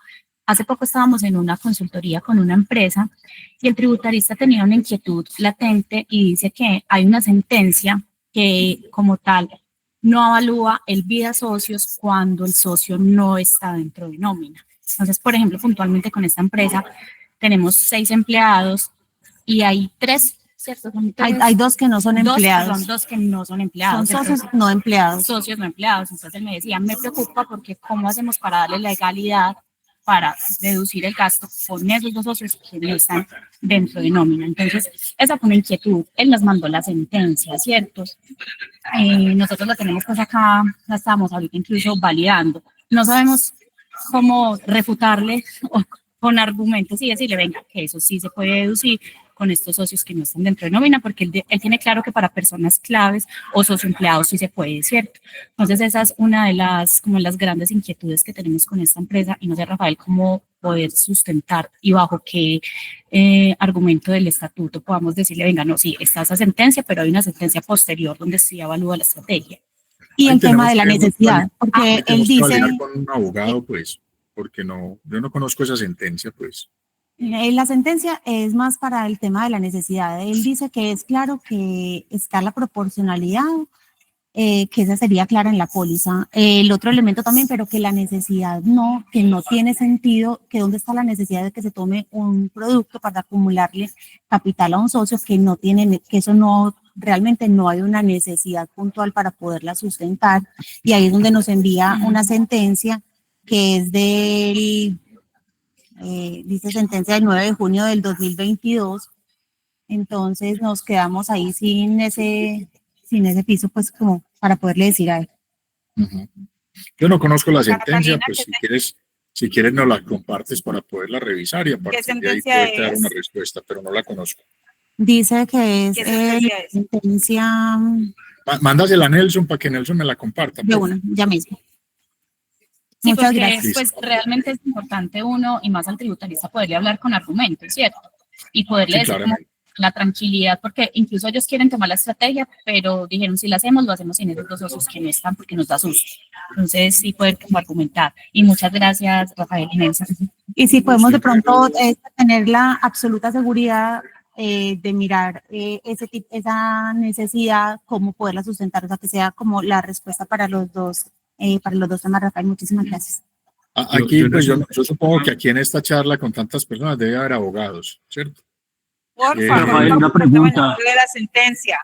Señores, vamos a darle orden, porfa. Aquí hay unas personas con la manita arriba y de igual forma, Rafa, yo te paso la sentencia y se la paso a la persona que nos va a acompañar mañana, que es contadora. Sí, eso pues hay que meterlos con abogado, porque yo pues, para que sepan, yo soy ingeniero electrónico, entonces bueno. soy ingeniero litigante, pero no, al final del día eso hay que revisarlo. Ahora, sí, hay casos donde definitivamente uno no puede hacer el negocio, pues, ¿por qué? Porque pues hay jurisprudencia, hay cosas que, de hecho le voy a decir algo, pues, uno puede tener absolutamente todo en regla, todo, quiero decir es no haberse pasado nunca ningún tope, no haber hecho absolutamente nada, pero le hacen un requerimiento de la DIAN y el funcionario de la DIAN se enamora de uno, le encuentra alguna cosa, ¿cierto? La fiscalización de ese tipo de cosas, pues de alguna manera, y seguramente no sería el único riesgo que ha corrido esa compañía que les está refutando en la actualidad esa situación. Yo creo que de aquí hacia atrás han corrido otro tipo de riesgos donde han estado tranquilos. También en ocasiones las compañías corren el riesgo de decir, no importa que aquí diga esta sentencia, yo igual paso el gasto. Si paso el gasto, ¿qué puede pasar? Que me lo refuten y que me lo objeten o simple y llanamente pasar derecho y seguirlo haciendo. Entonces, ahí de alguna manera yo creo que hay que argumentarles, pues, si ellos en alguna ocasión han corrido algún riesgo relacionado con su tema, pues yo no. Es como para que tampoco, e insisto, hay negocios que en ocasiones uno no logra hacer, pues. Listo. Hay 3 personas con la mano arriba. Felipe. Gracias, Nelson. Bueno, Rafael, acá mirando esta parte de la proporcionalidad también y respondiendo como más o menos a esos ítems que siempre le dicen a uno, cuál es la proporcionalidad, cuál es la necesidad y cuál es la causalidad, ¿cierto? En ese tema de la proporcionalidad, obviamente en la parte internacional ya nos está dando esa proporcionalidad que es el 15% de la renta líquida, ¿sí? En la parte que decías que en las pólizas locales, en el artículo 107, que no habla precisamente de esa proporcionalidad, esa proporcional que decíamos, bueno, si usted quiere llevar todo prácticamente al gasto, pues eso ya es decisión de ustedes, pero entonces no respondería de pronto a esas, digamos que a esas tres, bueno, por lo menos a la de la proporcionalidad, porque la necesidad sí está, ¿sí? Entonces, en esa parte de la local, si se quieren llevar toda la utilidad, es posible y no pasa nada. Pues no es que no pase nada, pero pongámoslo en estos términos, la proporcionalidad que la determina, ¿cierto? Entonces uno llega y dice, venga, la proporcionalidad está determinada porque es que si la utilidad es de 300, ¿yo cómo me voy a gastar los 300? Pero entonces la pregunta que uno se puede hacer es, venga, y si a la vida que yo estoy asegurando, particularmente, es la que hace que esa compañía no tenga esa utilidad de 300, sino que tenga ingresos o a lo largo de los próximos 5 o 10 años pueda generar no utilidades de 300, sino de 1.000 y de 2.000 y de 3.000 millones de pesos. ¿Cómo medir la proporcionalidad? ¿Contra qué la medís? ¿Contra los 300 actuales o contra los 3.000 que va a producir? Listo, súper. Y en la parte internacional, entonces... Me hago entender, o sea, ese tema de la proporcionalidad depende de la vara con la que quieras medirlo. Es interpretación. Es interpretación. Y puede que la interpretación vos seas capaz de justificársela al funcionario de la DIAN o que nunca te toque justificársela, ¿cierto? Listo. Y en la parte internacional, ese 15% es como comprar ¿qué? Porque es que ya estaba mirando y que estás diciendo de la renta gastos y líquida. expensa. Pero dices gasto. Estabas hablando ahorita que era como un gasto y una expensa como en el exterior. Es decir, no es en pólizas específicamente que yo me lo compro. O sea, Sí, es lo mismo que comprar ¿qué? Como que comprar ¿qué? Es expensas en el exterior. Pero en este caso, la expensa en el exterior es una póliza. Sí, pero entonces eso es como pasarle el símil al contador, pues que prácticamente no es directamente a una póliza, sino que se puede gastar la plata más o menos haciendo como una máquina en el exterior, como una publicidad en el exterior. Sí, como una publicidad Igual. en el exterior, como cosas de ese estilo. Ok, listo. O sea que ellos tienen que contemplar todo lo que se gastan en el exterior en eso, más la póliza y que no superen ese valor. Sí, señor. Yanis Muriel, ¿qué pregunta tienes? Ojo que hay que tener en cuenta, creería yo que ahí, Rafa, como esté estipulado el gasto como tal, lo tiene en cuenta la DIAN, ¿no? Ejemplo, sabemos que en el PUC como tal, en la cuenta 5, pues está todo el tema de seguros, ¿sí? Entonces me imagino que esa facturación o cuando se presenta para la disminución de ese gasto, tienen que ir acorde como a todos esos ítems que ellos tienen. La 506 es gastos colectivos, la 507 es gastos individuales. O sea, debe de ir también tasado dentro de toda esa normatividad que ellos tienen cuando se habla del gasto como tal. De acuerdo. Ok, perfecto. Janet Muriel, ¿qué pregunta hay? Hola, qué pena, que se me queda.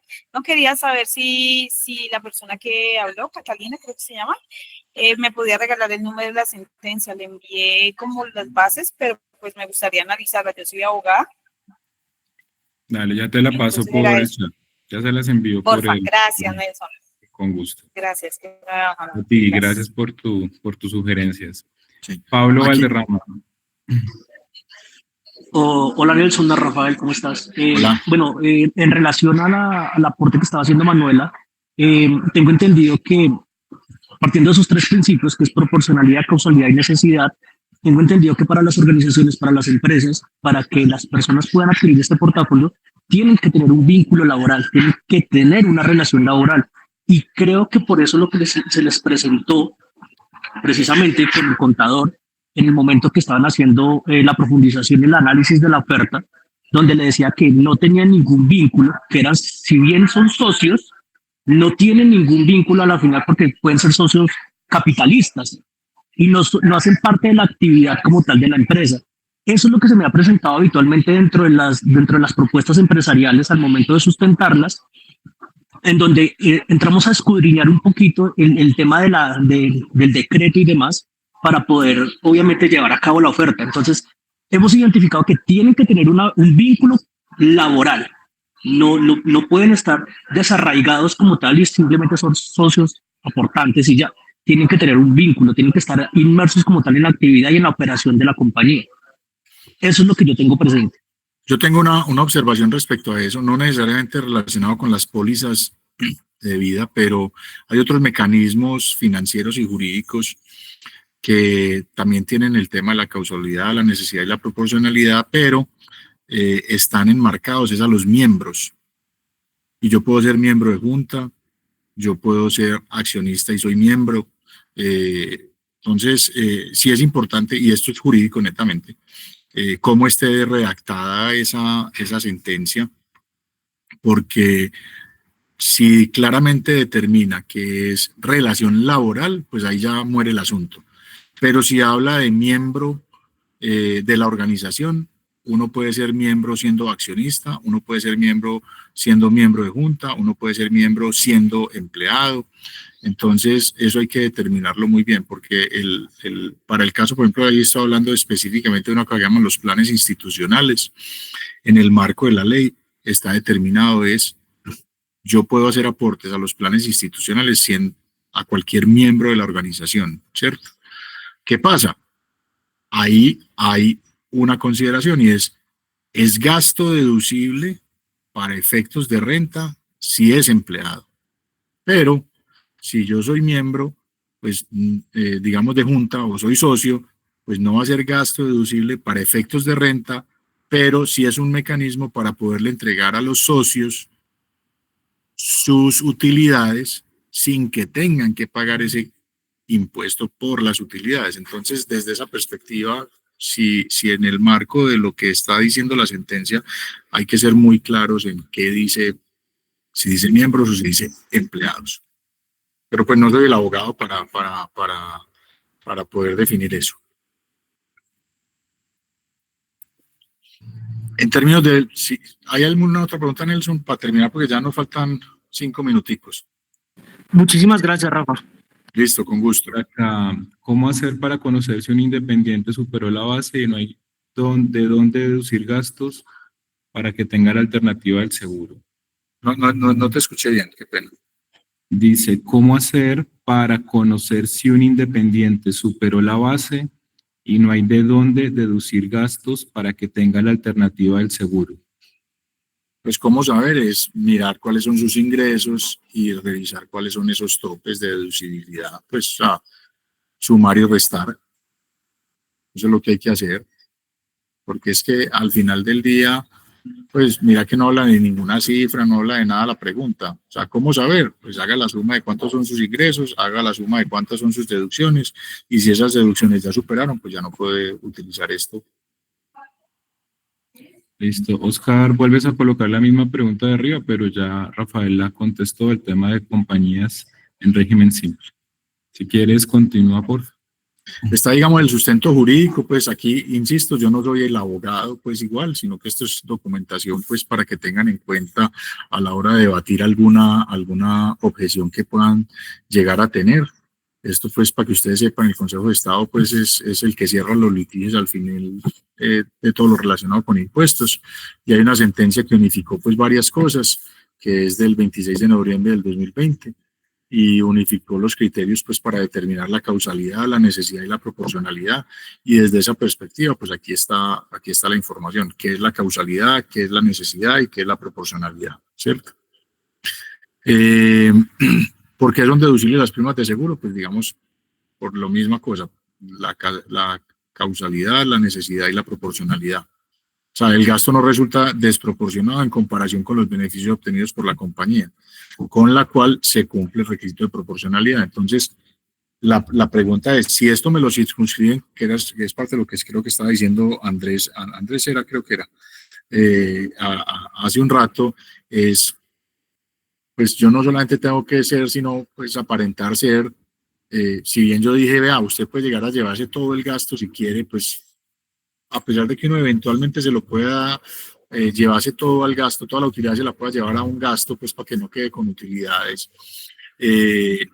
De todas maneras, la mayor parte de las empresas no lo hacen precisamente porque pues sería como una especie de contrasentido solamente, o sea, yo tengo una empresa y no ganar nunca plata a la empresa.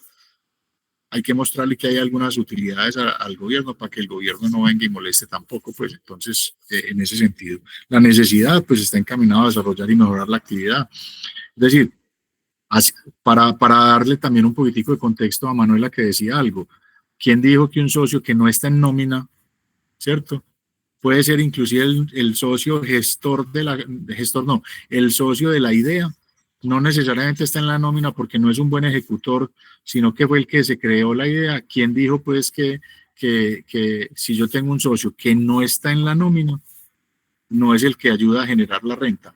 Puede ser el que traiga los contactos, puede ser el que, o sea, digamos que a pesar de que aquí hay unos temas de causalidad, necesidad y proporcionalidad, pues terminan siendo argumentos entre objetivos y subjetivos los que pueden determinar.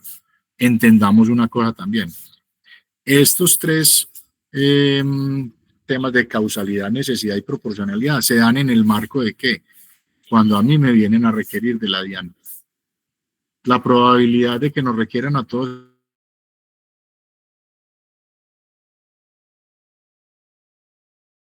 naturales como personas jurídicas, solo compañías, hay más de 5 millones de compañías en Colombia. La DIAN no tiene tantos funcionarios para poder hacer eso. ¿Qué pasa? Sí tiene herramientas y esas herramientas le hacen unos filtros. Y esos filtros que les hacen las herramientas, pues encuentran y detectan anomalías que si uno no hace las cosas bien, pues vienen y lo chequean. Pero si las logra hacer bien dentro del marco de lo razonable, vámonos al caso de Manuela. Es que no está dentro de los socios, no están. Es, yo diría, prácticamente imposible que logren encontrar que 2 de los socios no están en la nómina y los otros 4 sí, si hacen las cosas bien. Si hacen las cosas bien, es si hacen el tema dentro de la causalidad, la necesidad y la proporcionalidad. Si tengo utilidades de 10.000 millones de pesos, no voy a comprar seguros de 10.000. Si tengo utilidades de 100 millones de pesos, no voy a comprar pólizas de 100 millones de pesos, ¿cierto? Entonces, en ese radar uno puede estar y estar por debajo de ese radar durante mucho tiempo, quizás toda su vida, si hace las cosas bien. Listo. Para el tema de persona clave está pues la sentencia 17 de junio del 2021. Ahora bien, Rafa, y como por complementar esa parte, lo que acabas de leer, la sentencia anterior, ¿sí? Apoyando esta ley como tal, tengo entendido que esta es como la organización, digámoslo así, el jefe de la DIAN, ¿sí? Que es cuando dice y llama como a juicio a la DIAN y le dice, venga, señores DIAN, les voy a sacar esta sentencia porque yo necesito que ustedes ejecuten, ¿sí? Esta normatividad que ya existe con las empresas. Entonces aquí no les está pidiendo un favor, sino que les está exigiendo es que efectivamente ejecuten esa ley. Tengo entendido que así funcionan las sentencias, ¿no? Lo que pasa es que la sentencia se da... Específicamente con este del Consejo de Estado. Pero el Consejo de Estado se da es porque la DIAN vino y sancionó a alguien y alguien dijo, no, venga un minutico, usted no me tiene que sancionar porque mire, Entonces, quien dirime esos conflictos entre la DIAN y los contribuyentes son las sentencias que emite el Consejo de Estado, donde cierra, digamos que la DIAN puede tirar para un lado y uno como contribuyente tira para el otro. Entonces, viene el Consejo de Estado y dice, no, venga un minutico, que la ley es clara y dice es esto. Es decir, señores, ya, usted no se me extralimite con su interpretación o señor contribuyente, usted no interprete lo que no dice la ley. Para poder que todos tengamos la ley clara, salen estas sentencias. Pero esto No es que el Consejo de Estado está desparchado y se pone a hacer sentencia, no, esto viene porque esto se originó en algún litigio, llegó hasta el Consejo de Estado, quien lo resolvió a través de una sentencia. Pero que nos diga la abogada, pues que ahorita menciono, porque insisto, yo soy ingeniero litigante. Perfecto, gracias. Está pues el tema de persona clave a partir de la sentencia del 17 de junio del 2021, es la sentencia 24399, y simple y llanamente aquí dice con claridad: el Consejo de Estado analizó si un seguro de vida adquirido para un empleado del contribuyente era deducible y concluyó que, o sea, es decir, seguramente la DIAN o seguramente un contribuyente le hizo una consulta y el asegurado era un empleado del contribuyente. Entonces dijo, sí, venga un minutico, mírenla aquí, pues inclusive dentro de esto, el asegurado era un empleado del contribuyente, hacía parte de la política empresarial del contribuyente a favor de sus empleados con cargos directivos. O sea, le dio claridad para persona clave dentro de la organización. Aquí no estamos hablando de socio, estamos hablando de persona clave dentro de la organización. Yo quiero asegurar al presidente de mi compañía.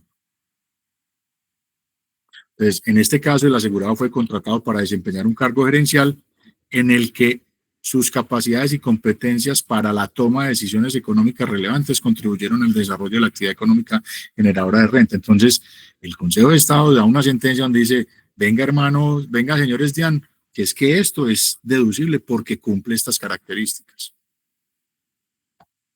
¿Sí? Y también hay jurisprudencia de la DIAN, porque la DIAN también resuelve cosas. Y una de las cosas que dice es, desde la DIAN, digamos, tiene su intención de acogerse a las sentencias proferidas por el Consejo de Estado. De esta manera se resuelve el segundo tema en materia de análisis y además se da cumplimiento a lo dispuesto en la Ley 1437 del 2011, en especial sus artículos 10 y 270. Este último modificado pues en este otro artículo, los cuales establecen el deber de tener en cuenta las sentencias de unificación jurisprudencial del Consejo de Estado, donde se interpretan y aplican las normas que se van a aplicar, así como el tipo de fallos que se cumplen con estos parámetros. Entonces, los oficios, la jurisprudencia de la DIAN son oficios, la DIAN saca esos oficios, y de oficios dice, sí, como acaba de decir el Consejo de Estado, yo sigo aplicando tal cual lo dijo el Consejo de Estado. Es más o menos, pues, como en resumen lo que dice.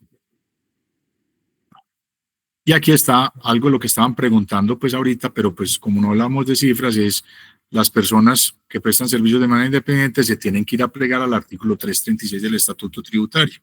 La misma cosa, costos, gastos deducibles, ingresos, y hacer todo el tema asociado pues digamos que a sus deducibilidades. ¿Listo? No sé si hay pregunta adicional, Nelson, que yo tengo otra reunioncita ya a las 11 y aquí terminó, pues, esto es para resaltar lo que habíamos mencionado ahorita, pero se dijo con claridad que eran 3.250 VTs. No tengo más preguntas, Rafa. Bueno, equipo, mañana recuerden por favor la sesión un poco más técnica hacia conceptos tributarios y contables, que nos va a perfectamente mostrar ya un poco más aterrizado toda esta estrategia comercial y nos da el vocabulario correcto para podernos sentar frente a una compañía y verlo también pues como más de cara a la norma y demás. Rafa, te agradecerte por tu tiempo, por tu conocimiento. La sesión queda grabada, les voy a compartir ya con sus líderes tan pronto el sistema me genere la grabación, las notas. Rafa, muchísimas gracias por este espacio, como siempre. Muchas Acuérdense que como nos llega la época, ¿sí? Gracias. También las personas que tengan empresas interesantes, que ustedes puedan también tener los servicios de Rafael, él está dispuesto a acompañarlos. Obviamente, él tiene una tarifa de acompañamiento en comisiones, pero esto pues, cierto, Rafa, queda abierto para este acompañamiento y bueno, yo siempre he dicho, compartir muchas veces y llegar a cerrar negocios grandes es mucho mejor que dejar ir los negocios por nosotros no tener efectivamente también el conocimiento muchas veces de cerrar estos negocios tan importantes. Entonces, esto es chévere que ustedes lo sepan y bueno, simplemente se comunican con nosotros nos comunicamos con Rafa, o yo no sé si Rafa quiera dejar acá sus datos. Rafa, muchas gracias. Con mucho gusto. Por ser ese súper aliado estratégico nuestro. Con todo Muchas gusto, que gracias estén por bien. tanto conocimiento. Con gusto, Gracias. chao. que Muchas estén bien. gracias. Gracias. Chao. Gracias, feliz día. Chao.